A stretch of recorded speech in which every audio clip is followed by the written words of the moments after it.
இன்றைக்கு நாம் தியானத்துக்காக எடுத்துக்கொண்ட சங்கீதம் 20வது சங்கீதம் 4ஆம் 5ஆம் வசனத்தை நாம் தியானத்திற்காக எடுத்துக்கொள்வதும். 20வது சங்கீதம் 4வது 5வது வசனம். இயேசு உமது மன விருப்பத்தின்படி உமக்கு தந்தருளி உமது ஆலோசனைகளை எல்லாம் நிறைவேற்றுவாராக. நாங்கள் உமது இரட்சிப்பினால் மகிழ்ந்து எங்கள் தேவனுடைய நாமத்திலே கொடியேற்றுவோம். உமது வேண்டுதல்களை எல்லாம் கர்த்தர் நிறைவேற்றுவாராக. ஆமேன் சொல்லுங்களேன். உமது வேண்டுதல்களை எல்லாம் கர்த்தர் நிறைவேற்றுவாராக. வேண்டுதல்களை நிறைவேற்றுகிற ஆண்டவர் என்று தாவீது சொல்லுகிறார். இந்த ராகத் தலைவனுக்கு ஒப்புவிக்கப்பட்ட இந்த தாவீதின் சங்கீத புஸ்தகத்திலே தாவீதின் வாழ்விலே அநேக ஆபத்துகள் வந்தது. 1 2 அல்ல, அநேக விதமான ஆபத்துகள். இன்றைக்கு நம்முடைய வாழ்விலும் அநேக ஆபத்துகள் வரும். ஆபத்துகள் வரும் பொழுது, பாடுகள் வரும் பொழுது, பிரச்சனை வரும் பொழுது மனம் நாம் தளர்ந்து விடுவதுண்டு, மனம் சோர்ந்து போவதுண்டு. ஆனால் இதிலே 4ஆம் வசனத்திலே அவர் சொல்லுகிறார், உமது மன விருப்பத்தின்படி உமக்கு தந்தருளி ஆலோசனைகளை எல்லாம் நிறைவேற்றுவார் என்று சொல்லுகிறார். நம்முடைய மன விருப்பத்தை நிறைவேற்றுகிற ஆண்டவர். 2வது, ஆலோசனைகளை நிறைவேற்றுகிற ஆண்டவர். அல்லேலூயா. 3வது, வேண்டுதல்களை நிறைவேற்றுகிற ஆண்டவர். அதில் 3 காரியம் இருக்கிறது. மன விருப்பம். நாம் அநேக விருப்பம் நம்முடைய இருதயத்திலே விரும்புவோம், நம் வாழ்விலே விரும்புவோம். சில விருப்பங்கள் தான் நிறைவேறும், சில விருப்பம் நிறைவேறாமல் போய்விடும். நாம் பல காலங்கள் காத்திருந்து, பல சமயங்கள் காத்திருந்து, பல நேரங்கள் காத்திருந்து என் இருதயத்தின் விருப்பம் நிறைவேறாமல் இருக்கிறதே என்று மனம் தளர்ந்து விடுவோம், மனம் சோர்ந்து விடுவோம், உற்சாகத்தை நாம் இழந்து விடுவோம், மகிழ்ச்சியை நாம் இழந்து விடுவோம். ஆனால் தாவீதரசனுடைய அனுபவத்திலே அவர் சொல்லுகிறார், மன விருப்பத்தை நிறைவேற்றுகிறவர் என்று சொல்லுகிறார். அல்லேலூயா. என் மன விருப்பத்தை நிறைவேற்றுகிறவர். 2வது, என்னுடைய ஆலோசனை. எனக்கு எப்பொழுது ஆலோசனை தேவையோ அப்பொழுது சரியான ஆலோசனை அவர் கொடுக்கிறார். என் வாழ்வுக்கு எப்பொழுது ஆலோசனை தேவையோ, என் குடும்பத்துக்கு எப்பொழுது ஆலோசனை தேவையோ, என்னுடைய எதிர்காலத்தை நடத்துவதற்கு எப்பொழுது ஆலோசனை தேவையோ அவர் ஆலோசனை கொடுக்கிறார். வசனம் சொல்லுகிறது, அவர் ஆலோசனையில் ஆச்சரியமானவர் என்று சொல்லுகிறது. வசனம் சொல்லுகிறது, அவர் ஆலோசனை கர்த்தர் என்று சொல்லுகிறது. ஆகவே என்னுடைய விருப்பத்தை நிறைவேற்றுவது மாத்திரமல்ல, என்னுடைய ஆலோசனைகளை நிறைவேற்றுகிறார். 3வது, அவர் அழுத்தமாய் ஆழமாய் சொல்லுகிறார், என் வேண்டுதல்களை நிறைவேற்றுகிறவர். ஆமேன் சொல்லுங்களேன். என் வேண்டுதல்களை நிறைவேற்றுகிறவர். இந்த ஸ்தலத்திலே வந்து நீங்கள் என்ன காரியத்திற்கு ஜெபிக்கிறீர்களோ, என்ன காரியத்தை ஆண்டவரிடத்திலே வேண்டுதல் செய்கிறீர்களோ, அந்த வேண்டுதல்களை கர்த்தர் நிச்சயமாய் நிறைவேற்றுவார். இந்த சங்கீதத்தினுடைய அனுபவம் நமக்கு கற்றுக் கொடுத்திருக்கிறது. வேண்டுதல்களை நிறைவேற்றுகிறவர். அன்னாள் ஒரு நாளிலே தேவாலயத்தில் வந்து ஜெபித்த போது அவள் துக்கமுகத்தோடு தேவ சமூகத்திலே கடந்து வந்தாள். என் வேண்டுதல்கள் நிறைவேறாமல் இருக்கிறதே. 1 சாமுவேல் 1 அதிகாரம் 10ஆம் வசனத்தை நீங்கள் வாசிக்கலாம். 1 சாமுவேல் 1 அதிகாரம் 10ஆம் வசனத்தை வாசிக்கலாம்.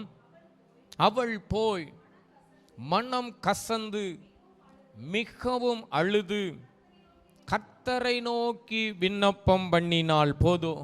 அவள் போய் மனம் கசந்து அவளுடைய விருப்பம் நிறைவேறாமல் இருக்கிறதை அறிந்து, அவளுடைய ஆலோசனை நிறைவேறாமல் இருக்கிறதை அறிந்து, அவளுடைய ஜெபத்திற்கு பலனில்லை என்பதை அறிந்து அவள் தேவ சமூகத்தில் போய் என்ன செய்கிறாள் என்றால், மனம் கசந்து, மனம் ஒரு கசப்பு, அவளுடைய மன விருப்பம் ஒரு கசப்பு. அநேக நேரங்களில் உங்களுடைய என்னுடைய வாழ்க்கையிலும் நம்முடைய மனம் கசக்கக்கூடிய அளவிற்கு காரியங்கள் நடந்து விடுகிறது, சூழ்நிலைகள் மாறி விடுகிறது. அவள் போய் மனம் கசந்து, எப்படி போட்டிருக்கு, மனம் கசந்து, அந்த கசப்பான ஒரு அனுபவத்தோடு, அந்த மகிழ்ச்சி இழந்த ஒரு அனுபவத்தோடு மனம் கசந்து, தேவ சமூகத்தில் தான் இனி நமக்கு விடுதலை, தேவ சமூகத்தில் தான் இனி ரட்சிப்பு, தேவ சமூகத்தில் தான் எனக்கு மகிழ்ச்சி, தேவ சமூகத்தில் தான் இனி என்னுடைய எதிர்காலம் கட்டப்படும் என்பதை அறிந்து அவள் போய் மனம் கசந்து அழுது கர்த்தரை நோக்கி விண்ணப்பம் பண்ணினாள். அல்லேலூயா. வேண்டுதல்களை நிறைவேற்றுகிறார். நீங்களும் நானும் தேவ சமூகத்திலே இப்படிப்பட்ட பிரச்சனைகள் வரும் பொழுது, இப்படிப்பட்ட பாடுகள் வரும் பொழுது நீங்கள் மனம் கசந்து, ரெண்டு காரியத்தை அந்த தாய் செய்கிறாள். அன்னால் மனம் கசப்பு இருக்கிறது, அதை ஆண்டவரிடத்திலே வெளிப்படுத்துகிறாள். அழுகை அவள் வாழ்க்கையில் இருக்கிறது, அந்த அழுகையை வெளிப்படுத்துகிறாள். வெளியே யாருக்கும் தெரியாதபடி, யாருக்கும் சொல்லாதபடி தன்னுடைய வாழ்விலே இருக்கிற கசப்பை மனதிலே, சரீரத்திலே அடக்கி கொண்டு கசப்பை தேவனுக்கு தெரியப்படுத்துகிறாள். அல்லேலூயா சொல்லுங்களேன். அந்த மன கசப்பை தேவனுக்கு தெரியப்படுத்துகிறாள். அந்த மன கசப்பை தேவனுக்கு தெரியப்படுத்துகிறாள். மனம் கசக்கிறது, உள்ளம் கசக்கிறது. அதை யாரிடத்தில் சொல்வது? இவ்வளவு பெரிய பாடுகள் இருக்கிறது, இவ்வளவு பெரிய பிரச்சனை இருக்கிறது, என் மன விருப்பம் கசந்திருக்கிறது, என் மன உள்ளம் கசந்திருக்கிறது, கண்ணீரினால் நிறைந்திருக்கிறது. அவள் அழுதாள் என்று சொல்லப்பட்டிருக்கிறது. வசனம் தெளிவாய் சொல்லுகிறது. சங்கீதம் 126வது சங்கீதம் 5ஆம் வசனத்தை நீங்கள் வாசித்து பார்த்தால், கண்ணீரோடு விதைக்கிறவர்கள் கெம்பீரமான பலன் அடைவார்கள். அவள் போய் மனம் கசந்து அழுது விண்ணப்பம் செய்கிறாள். தாவீதினுடைய அனுபவம் சொல்லுகிறது, கண்ணீரோடு அவர் ஜெபம் செய்கிறார், கண்ணீரோடு அவர் விதை விதைக்கிறார். ஜெபம் என்பது ஒரு விதைக்கு அடையாளம். நல்ல கவனிங்க, ஜெபம் என்பது ஒரு விதைக்கு சமானம். ஒரு விதை இருக்கிறது என்றால் அது மண்ணுக்குள்ளே புதைக்கப்பட்ட பிறகு புதைத்த வண்ணமாகவே இருக்காது. விதைத்தவர்கள் கூட தூங்கினாலும் அந்த விதை தூங்குவதே இல்லை. அந்த விதை பலன் கொடுத்து கொண்டே தான் இருக்கும். அதனுடைய தோற்றத்தை அது வெளியே கொண்டு வரும், அதனுடைய வடிவத்தை வெளியே கொண்டு வரும், அதனுடைய தன்மையை, அந்த விதையினுடைய தன்மையை வெளியே கொண்டு வரும். அது பூமிக்குள்ளே புதைக்கப்பட்ட பிறகு புதைக்கப்பட்ட அனுபவத்தில் அந்த விதை இருக்காது. இதே போலதான் ஜெபம் ஒரு விதைக்கு சமானம். நீங்களும் நானும் ஜெபிக்கிற ஜெபம் ஒரு விதைக்கு சமானம். அது முளைக்கும், அது பலன் கொடுக்கும், ஏற்ற நேரத்திலே அதனுடைய கனிகளை பூமிக்கு காண்பிக்கும். நீங்கள் ஜெபிக்கிற ஜெபமும் அதே போல அனுபவம் உள்ளது. நீங்கள் வாசித்து பாருங்கள். அது அந்த விதை புதைக்கப்பட்ட பிறகு என்ன செய்யும் என்றால், 2 ராஜாக்களின் புஸ்தகம் 19ஆம் அதிகாரம், 2 ராஜாக்களின் புஸ்தகம் 19ஆம் அதிகாரம் 30-31ஆம் வசனத்தை நாம் வாசிக்கலாம். யூதா வம்சத்தாரே, தப்பி மிந்தி இருக்கிறவர்கள் மறுபடியும் கீழே வேர் பற்றி மேலே கனி கொடுப்பார்கள். மீதியா இருக்கிறவர்கள் எருசலேமிலும் தப்பினவர்கள் சீயோன் மலையிலும் இருந்து புறப்படுவார்கள். அல்லேலூயா சொல்லுங்களேன். மிச்சம் இருக்கிற ஜனங்கள், கொஞ்சமா இருக்கிற ஜனங்கள், இந்த விதை என்ன செய்யும் என்றால், இந்த ஜெபம் என்ன செய்யும் என்றால், உங்களை வேறுண்ட செய்யும். அன்னாள் கண்ணீரோடு வரும் பொழுது, தாவீது கண்ணீரோடு இருக்கும் பொழுது, அவர் விண்ணப்பம் செய்கிற அந்த இருதயத்தினுடைய வேண்டுதல்களை கர்த்தர் நிறைவேற்றுவதற்கு ஆயத்தமாய் இருக்கிறார். அவர் கண்ணீரோடு விண்ணப்பம் செய்யும் போது, அநேக நேரங்களிலே நான் கண்ணீரோடே நான் ஜெபிக்கிறேன், எனக்கு பலன் இல்லையே. எல்லா நேரமும் முழங்கால் படியிடும் பொழுது, ஜெபிக்கும் போதெல்லாம் தாரை தாரையாய் நான் கண்ணீரோடு என் வீட்டிலே ஜெபிக்கிறேன், என் வாழ்விலே நான் ஜெபிக்கிறேன், நிம்மதி இல்லை, மகிழ்ச்சி இல்லை, சந்தோஷம் இல்லை என்று நாம் அலசடிப்படக்கூடும். இந்த ஜெபம் என்கிற விதை என்ன செய்யும் என்றால் வேரூண்ட செய்யும். கரங்களை தட்டி மகிமைப்படுத்தலாம். கீழே வேரூண்ட செய்யும். இந்த விதை என்ன செய்யும் என்றால், பூமியிலே புதைக்கப்பட்டிருக்கிற விதை என்ன செய்யும் என்றால், முதலாவது வேரூண்டும். அந்த வேர் தான் கீழே போகும். முதல்ல எந்த விதையை நீங்க எடுத்துக்கொண்டாலும் முதலாவது அந்த வேர் தான் கீழே போகும். அதற்கு பிறகுதான் மேலே இலைகள் வரும். அல்லேலூயா. யூதாவிலே தப்பினவர்கள், யூதாவிலே மிச்சம் இருக்கிற கொஞ்ச ஜனங்கள் கீழே வேர் பற்றி மேலே கனி கொடுப்பார்கள். அல்லேலூயா. உங்கள் ஜெபம் கீழே வேரூண்ட செய்யும். இந்த ஜெபம் கீழே வேரூண்ட உங்கள் வாழ்க்கை பிரகாசிக்கும், உங்கள் வாழ்க்கை கனி கொடுக்கும். அல்லேலூயா சொல்லுங்களேன். இதை குறித்து ஆவியானவர் யோவான் சுவிசேஷ புத்தகத்தில் எழுதுகிறார். யோவான் 15ஆம் அதிகாரம் 5ஆம் வசனத்தை நீங்கள் வாசியுங்கள். யோவான் 15ஆம் அதிகாரம் 5ஆம் வசனம், நானே திராட்சை செடி, நீங்கள் கொடிகள். ஒருவன் என்னிலும் நான் அவளிலும் நிலைத்திருந்தால் அவன் மிகுந்த கனிகளை கொடுப்பான். அல்லேலூயா. நானே திராட்சை செடியாய் இருக்கிறேன். உங்கள் ஜெபத்திற்கு பதில் கொடுக்கிற தேவனாய் நான் இருக்கிறேன். உங்கள் விண்ணப்பத்திற்கு பதில் தருகிற கர்த்தராய் நான் இருக்கிறேன். உங்கள் விண்ணப்பத்திற்கு பலன் கொடுக்கிற தேவனாய் நான் இருக்கிறேன். நீங்கள் என்னில் நிலைத்திருந்தால் மிகுந்த கனிகளை கொடுக்க முடியும். யோவான் 15ஆம் அதிகாரம் 7ஆம் வசனத்தை வாசியுங்கள். நீங்கள் என்னிலும் என் வார்த்தை உங்களிலும் நிலைத்திருந்தால் நீங்கள் கேட்டுக்கொள்வது எதுவோ அது உங்களுக்கு செய்யப்படும். கைகளை தட்டி மகிமைப்படுத்துங்க. நீங்கள் என்னிலும் என் வார்த்தை உங்களிலும் இந்த ஜெபத்திலே நிலைத்திருந்தால், இந்த ஜெபத்திலே நீங்கள் எவைகளை கேட்கிறீர்களோ அது உங்களுக்கு கொடுக்கப்படும். அல்லேலூயா சொல்லுங்களேன். அதை ஆண்டவர் தந்துதான் அனுப்புவார், அதை செய்து முடித்துதான் அனுப்புவார், வெறுமையாய் அனுப்ப மாட்டார். இந்த ஜெபம் என்கிற விதை தனிமையாய் இருக்காது, திராட்சை செடியோடு இணைந்து கொள்ள வேண்டும். நாம் ஜெபிக்கும் போது அவரோடு நாம் இணைந்து ஜெபிக்க வேண்டும். நாம் ஆராதிக்கும் போது அவரோடு கூட இணைந்து கொள்ள வேண்டும். இந்த வசனம் விதைக்கப்படும் பொழுது இந்த வசனத்தோடு நீங்கள் இணைந்து கொள்ள வேண்டும். இது தனிமையாய் நிற்கக்கூடாது. இந்த ஜெபம் தனிமையாய் இருக்கக்கூடாது. இந்த ஜெபத்தோடு நீங்கள் இணைந்து கொள்ள வேண்டும். ஜெபிக்கிற தேவ பிள்ளைகளோடு இணைந்து கொள்ள வேண்டும். பரிசுத்தவானுடைய ஐக்கியம் உங்களுக்கு அவசியம். ஜெபிக்கிற பிள்ளைகளுடைய ஐக்கியம் உங்களுக்கு அவசியம். அதை விட்டுவிடக்கூடாது. திராட்சை செடியோடு நீங்கள் இணைந்து கொள்ளுங்கள். அவர் அதைத்தான் சொல்லுகிறார். நானே திராட்சை செடி, நீங்கள் கொடிகளாய் இருக்கிறீர்கள். அல்லேலூயா. இந்த கொடியோடு இணைந்து கொள்ளுங்கள். உங்கள் இருதய விருப்பம் நிறைவேறுவதற்கு இந்த திராட்சை செடியோடு இணைந்து கொள்ளுங்கள். உங்கள் ஆலோசனை நிறைவேறுவதற்கு இந்த திராட்சை செடியோடு இணைந்து கொள்ளுங்கள். உங்கள் வேண்டுதல் கேட்கப்படுவதற்கு இந்த திராட்சை செடியோடு இணைந்து கொள்ளுங்கள். ஆமென் சொல்லுங்களேன். இந்த ஜெபம் கேட்கப்படும். அதற்கு பிறகு அன்னாள் துக்கமாய் இருக்கவே இல்லை. அவருக்கு பிறகு அன்னாள் துக்கமாய் இருக்கவில்லை. ஏனென்றால் கண்ணீரோடு ஜெபித்திருக்கிறாள். மனம் உடைந்து கசப்பை வெளிப்படுத்தி இருக்கிறாள். அல்லேலூயா சொல்லுங்களேன். மனம் உடைந்து கசப்பை வெளிப்படுத்தி இருக்கிறாள். மனம் கசந்து இன்றைக்கு என்ன வாழ்வு என்று சொல்லி அநேக நேரம் நாம் சோர்ந்து விடுகிறோம். என் வாழ்வு முழுவதும் இப்படித்தான் வேதனையாயிருக்கிறது, என் வாழ்வு முழுவதும் இப்படித்தான் மன கசப்பாயிருக்கிறது. அநேக நேரம் நம்மையே நாமே கசந்து கொள்வோம்.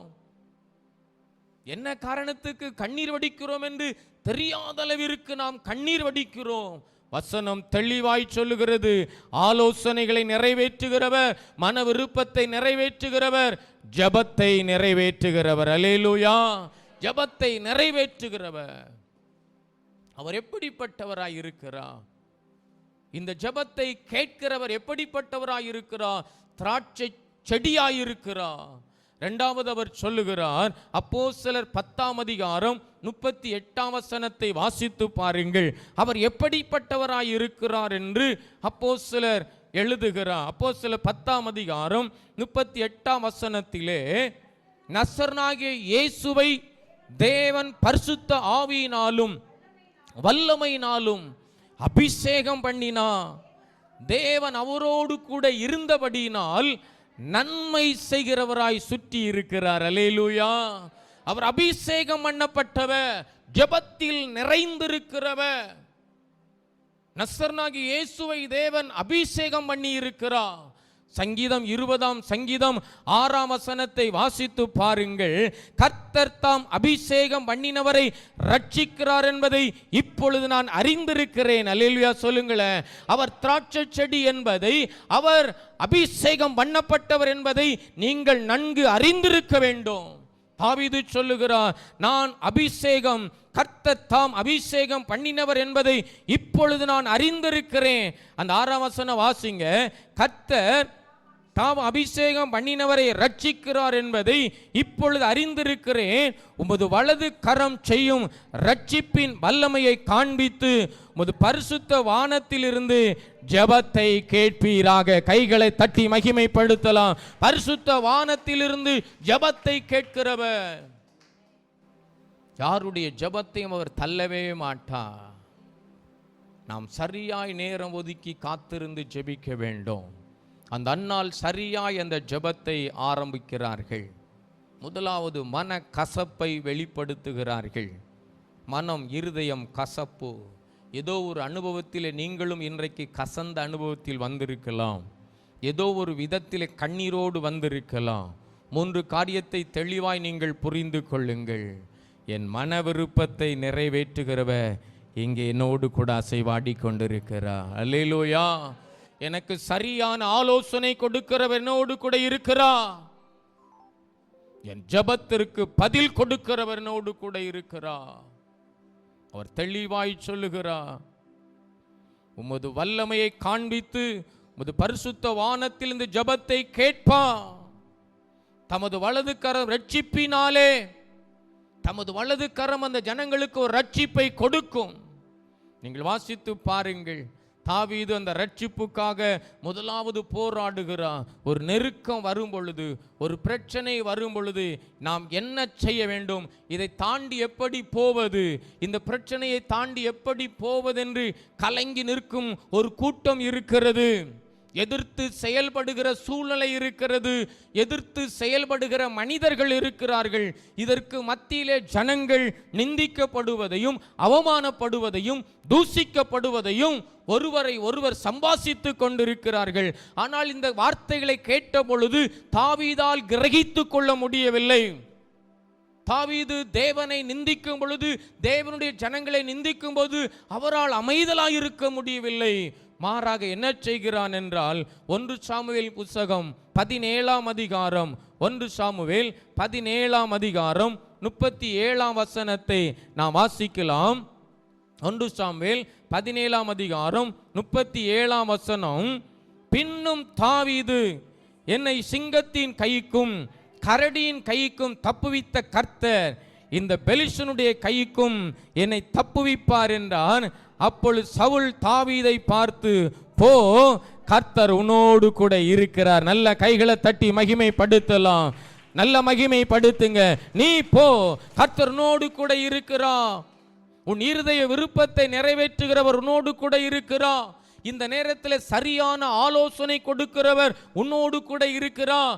உன் ஜெபத்தை கேட்கிறவர், உன் பிரயாசத்திற்கு பலன் கொடுக்கிறவர் உன்னோடு கூட இருக்கிறார். அல்லேலூயா.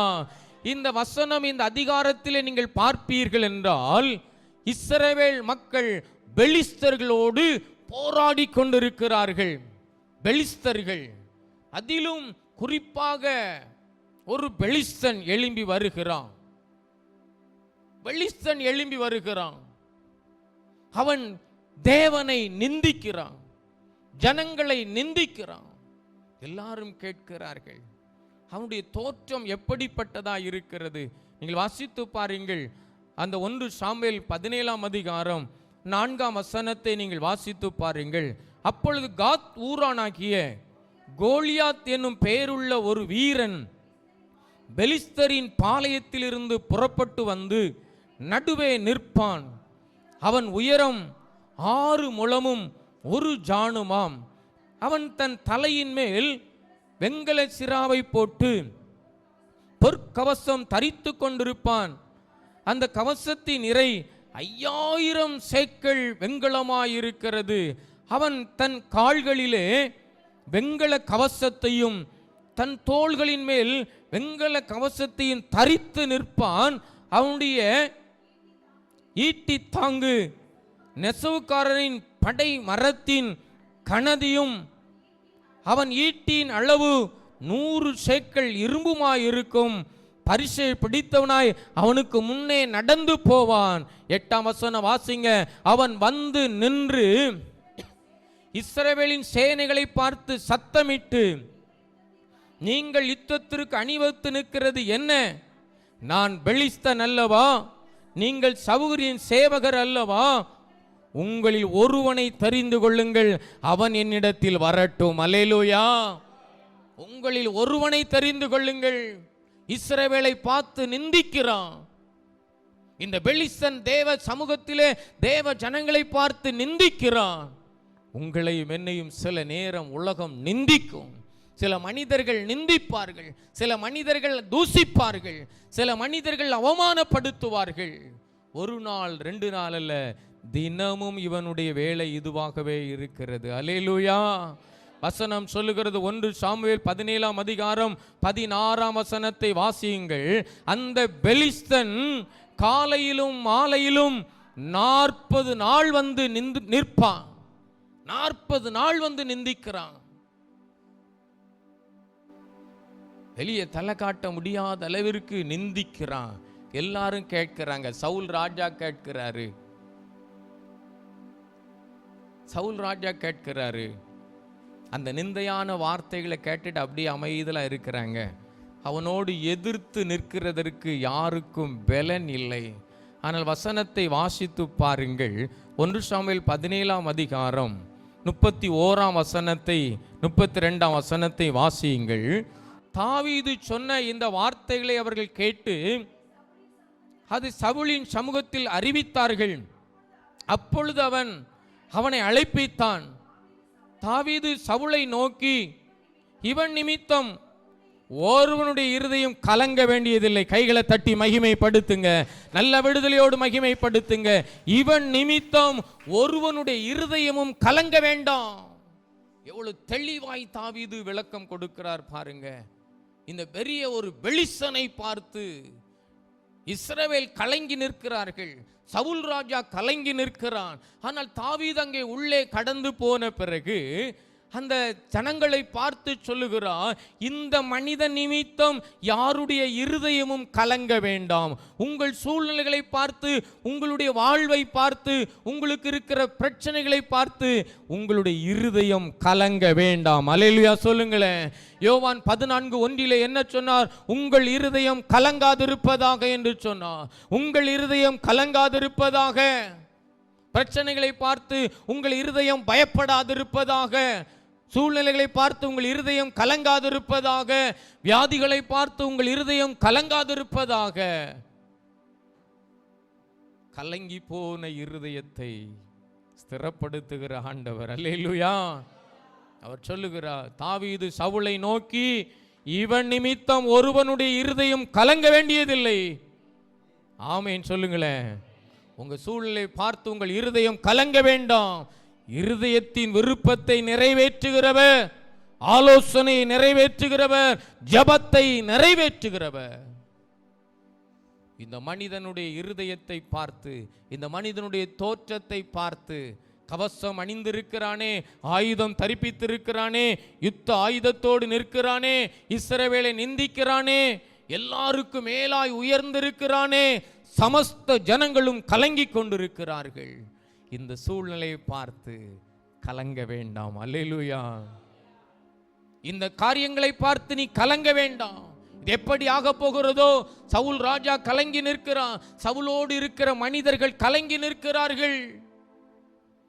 தாவீதினுடைய 3 சகோதரர்களும் அந்த யுத்தத்தில் நிற்கிறார்கள். அவர்களும் கலங்கி போய்தான் இருக்கிறார்கள். தாவீது நல்ல ஒரு விளக்கம், ஆலோசனை சொல்லுகிறான். 1 சாமுவேல் 17ஆம் அதிகாரம் 33ஆம் வசனத்தை 32ஆம் வசனத்தில் கீழே திரும்ப வாசிங்க. சவுலை நோக்கி, இவன் நிமித்தம் ஒருவனுடைய இருதயம் கலங்க வேண்டியதில்லை. உம்முடைய அடியானாகிய நான் போய் இந்த பெலிஸ்தனோடு யுத்தம் பண்ணுவேன். நல்ல கைகளை தட்டி மகிமைப்படுத்துங்க.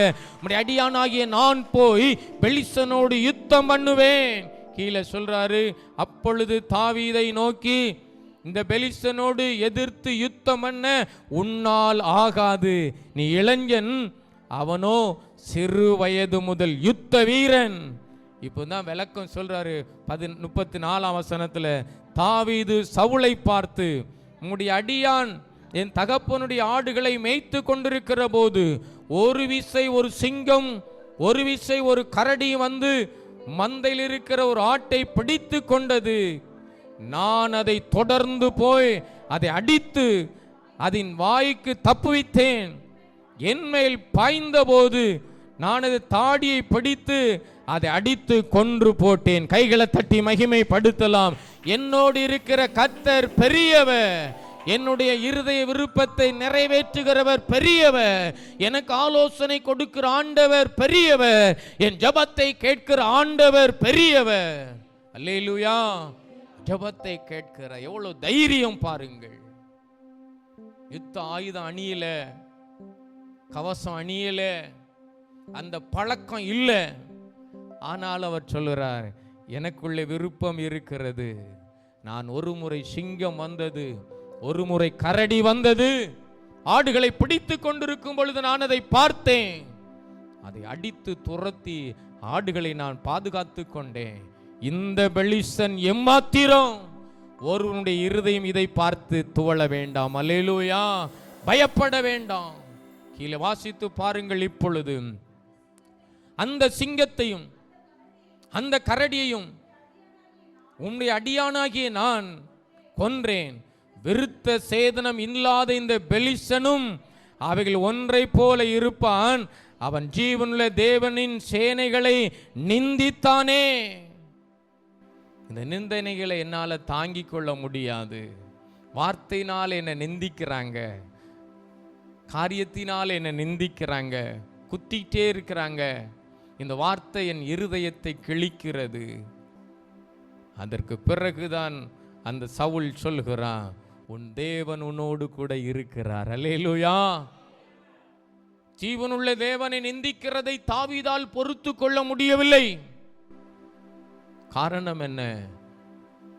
அவர் இருதய விருப்பத்தை நிறைவேற்றுகிறவராய் தாவீதுக்கு இருக்கிறார். அவருக்கு சரியான ஆலோசனை, இந்த எதிரியை அழிப்பதற்கு சரியான ஆலோசனை அவருக்கு கிடைக்கிறது. தைரியமாய் நிற்கிறான், சிங்கத்தை போல தைரியமாய் இருக்கிறான். நீங்கள் மனம் துவள வேண்டாம்.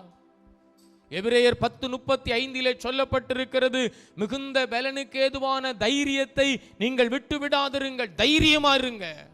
கோலியாத்தை பார்த்து பயப்பட வேண்டாம். சிங்கத்தின் மேலும் நடந்து வள்ளு சர்ப்பத்தையும் மிதிப்பாய். அவர் நாமத்தை நீ முற்றும் நம்பினதா, அவர் நாமத்தை நீ முற்றும் நம்பினதா, உன்னை விடுவித்து காத்திடுவார். அவர் சட்டையின் கீழ் அடை கலம்புகவே தம் சிறகுகளால் மூடுவார். அவர் செட்டையின் கீழ் அடை கலம்புகவே தம் சிறகுகளால் மூடுவார். 1000-10,000 பேர்கள் உன் பக்கம் விழுந்தாலும் அது ஒரு காலத்தும் முன்னை அணுகிடாதே. என் தேவனுண்டாபரமே, அது ஒரு காலத்தும் என்னை அணுகிடாதே. உன் தேவனுண்டாபரமே, அவர் செட்டையின் கீழ் அடை கலம்புகவே தம் சிறகுகளால் மூடுவார். அவர் செட்டையின் கீழ் அடைக்கலம் புகவே தம் சிறகுகளால் மூடுவார். இந்த பெலிஸ்தன் எம்மாத்திரம் ஒரு ஜெபிக்கிற ஒரு ஜெப வீரன் தான் சொல்ல முடியும். யுத்தம் கற்றவங்களால சொல்ல முடியல, ஆயுதம் தரிப்பிக்கப்பட்டவங்களால சொல்ல முடியல, ராஜ சிங்காசனத்தில் இருக்கிற சவுல் ராஜாவால் சொல்ல முடியல. ஆடுகளை மேய்த்து கொண்டிருக்கிற இந்த தாவீது அரசன் சொல்லுகிறான், அல்லேலூயா, இவன் எம்மாத்திரம். ஜெபிக்கிற பிள்ளைகளுடைய மனம் சோர்ந்து போக கர்த்தர் இடம் கொடுக்கவே மாட்டார். அந்த ஜெபத்துக்கு நிச்சயமாய் பலன் கிடைக்கும். நடந்த சம்பவத்தை நீங்கள் வாசித்து பாருங்கள். 1 சாமுவேல் 17ஆம் அதிகாரம் 49-50 நீங்கள் வாசித்து பாருங்கள். தன் கையை அடைப்பையிலே போட்டு அதிலிருந்து ஒரு கல்லை எடுத்து கவனிலே வைத்து சுழற்றி பெலிஸ்தனுடைய நெற்றியிலே பட எறிந்தான். அந்த கல் அவன் நெற்றியில் பதிந்து போனதினால் அவன் தரையிலே முகம் குப்பர விழுந்தான். கைகளை தட்டி மகிமைப்படுத்துங்க. ஒரே ஒரு கல், அன்றாடக பழக்கத்திலே கவுன் அடிக்கிற ஒரே ஒரு கல். நீங்களும் நான் அன்றாடக ஜெப ஜீவியத்திலே ஜெபிக்கிற அந்த ஜெபம் உங்களுக்கு உதவி செய்யும். ஆமேன் சொல்லுங்களேன். தற்செயலெல்லாம் ஜெபிக்க முடியாதுங்க. அன்றாடகமாக நீங்கள் பழகணும். அவனுக்கு அதான் பழக்கம், கவுன் அடிக்கிறதான் பழக்கம். அதை விட்டு விடலை. எதிராய் நிற்கிற மனிதன் ஆயுதம் தரிப்பிக்கிறதை பார்த்து, கவசம் அணிந்திருக்கிறதை பார்த்து, போர் சேவகனாய் யுத்த வீரனாய் நிற்பதை பார்த்து தாவீது அஞ்சவில்லை, பயப்படவில்லை. ஒரே ஒரு கூழாங்கல் கவனிலே மாட்டி அடிக்கிறான், நெற்றியிலே பட எறிந்தான். இந்த கல் இங்கே நெத்தியில் பட்டுச்சுன்னா நம்ம டக்குன்னு இங்கே தானே சரிவோம். ஆனால் பாருங்க, அந்த பெலிஸ்தன் குப்பர விழுந்திருக்கிறான். அவன் பின்னாடி யார் இருந்திருக்கான்? கர்த்தருடைய கரம் அந்த சேனையை தள்ளுறதற்கு பின்னாடி. நீங்கள் யுத்தம் செய்யும்போது, நீங்கள் ஜெபம் செய்யும்போது அவர் பலன் கொடுப்பா. இந்த பெலிஸ்தனை குப்பர தள்ளினான். இந்த தாவீதினிடத்தில் எந்த ஒரு ஆயுதமும் இல்லை, எந்த ஒரு பலனும் இல்லை. கர்த்தருடைய பலனை தவிர வேறு ஒன்றும் இல்லை. 5 கூழாங்கல் இருந்தது, அதிசயத்தின் கல், ஆலோசனையின் கல். இடத்தில் 5 கூழாங்கல். அவருடைய நாமம் அதிசயமானவர், ஆலோசனை கர்த்தர், வல்லமையுள்ள தேவன், நித்திய பிதா, சமாதான பிரபு. இந்த 3க்கும் அடையாளமாய் 5 கல்லை அவன் அடைப்பையிலே வைத்திருந்தான். அதுல ஒரே கல்லுக்கு தான் சமானமாய் இந்த கோலியாத் இருந்தான். ஆமேன் சொல்லுங்களேன். ஒரே கல்லுக்கு தான் சமானமாய் இருக்கிறான். கீழே 50ஆம் வசனம் இப்போ வாசிங்க. இவ்விதமாய் தாவீது ஒரு கவனினாலும் ஒரு கல்லினாலும், பாருங்க, ஒரே கவன் தான், ஒரே கல் தான், பெலிஸ்தனை மேற்கொண்டு அவனை மடங்கடித்து அவனை கொன்று போட்டான். அல்லேலூயா சொல்லுங்களேன். பெலிஸ்தனை மேற்கொண்டு மடங்கடித்து கொன்று போட்டான். தாவீதின் கையிலே பட்டயம் இல்லாதிருந்தது. நல்ல கைகளை தட்டி மகிமைப்படுத்துங்க. தாவீதின் கையிலே பட்டயம் இல்லை. அப்படி என்றால் எது இருந்தது? கர்த்தருடைய பலன் மட்டும்தான் இருந்தது. ஆமேன் சொல்லுங்களேன். கர்த்தருடைய பலன் மட்டும்தான் இருந்தது. தாவீதின் கையிலே எந்த பட்டயமும் இல்லை. செபிக்கிற பிள்ளைக்கு கர்த்தருடைய பலன் இருக்கும். இதுதான் ரகசியம். ஜெபிக்கிற பிள்ளைகளுக்கு கர்த்தருடைய பலன் இருக்கும். ஜெபிக்கிற பிள்ளைகளுக்கு கர்த்தருடைய பலன் இருக்கும். ஏசாயா 40ஆம் அதிகாரம் 5ஆம் வசனத்தை வாசித்து பாருங்கள். ஏசாயா 40ஆம் அதிகாரம் 5ஆம் வசனத்தை வாசிங்க. கர்த்தரின் மகிமை வெளியரங்கமாகும். பாருங்க, கர்த்தரின் மகிமை, இந்த தாவீதுக்குள்ள இருக்கிற கர்த்தரின் மகிமை முடங்கி இருக்காது. இதுவரைக்கும் முடங்கி இருக்குது. நல்லா கவனிங்க. இதுவரைக்கும் உங்களுடைய ஜெபம் வெளியரங்கம் ஆகல. இப்ப சொல்றாரு, கர்த்தருடைய மகிமை வெளியரங்கமாகும். ஆமேன் சொல்லுங்களேன். எத்தனை பேர் விசுவாசிக்கிறீங்க? கர்த்தருடைய மகிமை வெளியரங்கமாகும். இப்பதான் வெளியே வருது. தாவீதுக்குள்ள யார் இருக்கிறாங்க? வெளியே வருது. கர்த்தருடைய மகிமை வெளியரங்கமாகும். வாசிங்க. மாம்சமான யாவும் அதை ஏகமாய் காணும், கர்த்தரின் வாக்கு அதை உரைத்தது. ஆமென் சொல்லுங்களேன். இப்போ தாவீது பெலிஸ்தனை கொண்டதை எல்லாரும் பார்க்கறாங்களா பார்க்கலையா? பார்க்கறாங்க. கர்த்தருடைய மகிமை வெளியரங்கம் ஆயிற்று. சரியான நடத்துதல், சரியான ஆலோசனை, சரியான ஒரு ஜெப ஜீவியம் உங்களுக்குள்ளே இருந்தால் உங்கள் நிமித்தமாய் கர்த்தருடைய மகிமை வெளியரங்கமாகும். உங்களை பார்க்கிற யாவரும் இவர்கள் கர்த்தரால் ஆசீர்வதிக்கப்பட்ட சந்ததி, இவர்கள் கர்த்தராலே சமாதானம் பெற்ற சந்ததி, இவர்கள் கர்த்தராலே நிறைவுள்ள மக்கள் என்பதை அவர்கள் காண்பார்கள். அல்லேலூயா.